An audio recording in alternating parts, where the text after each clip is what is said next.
В ответ на письмо, подписанное 22 странами, потребовавших немедленно освободить уйгуров, содержащихся в лагерях, китайское правительство заявило, что данное обращение ничем не обосновано. Пресс-секретарь Министерства иностранных дел Китая Гэн Шуан утверждает, что это откровенная ложь и провокация. В письме, подписанном 22 западными государствами, было выставлено требование освободить уйгуров и представителей других национальных меньшинств, а также предоставить им право на свободное передвижение.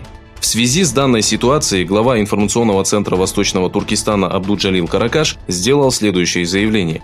Обращение 22 стран с призывом освободить уйгуров, в то время как большинство государств хранит молчание по данному вопросу, не может не радовать нас. Мы выражаем свою благодарность руководителям этих стран.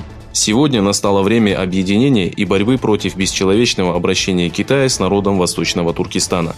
Будущее наших детей в наших руках, и поэтому нам необходимо избавиться от этой напасти. Глава Всемирного уйгурского конгресса и руководитель отдела по связям в Европе посетили Генеральное консульство США в Мюнхене. Во время переговоров с генеральным консулом были рассмотрены положение уйгуров и ситуация в Восточном Туркестане.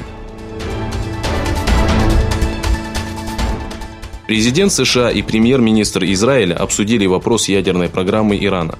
Во время телефонного разговора Трампа с Нетаньяху стороны обсудили последние события в Иране и ядерную программу Тегерана.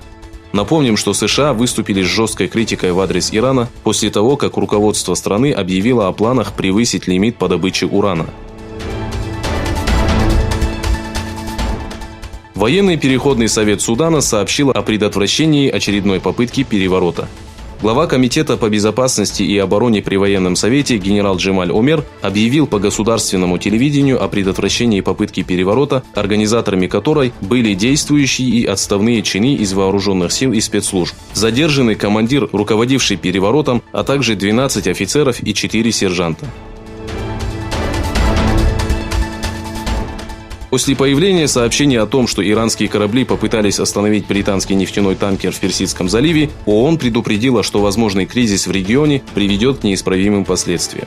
Об этом во время ежедневного брифинга сообщил пресс-секретарь председателя ООН Фархан Хак, напомнив, что Антонио Гутерреш призвал стороны к трезвости и сторонению любых шагов, которые могут усилить напряженность. Фархан Хак подчеркнул, что возможный конфликт в регионе приведет к катастрофе, и выразил свою надежду на то, что все страны предпримут шаги для его предотвращения.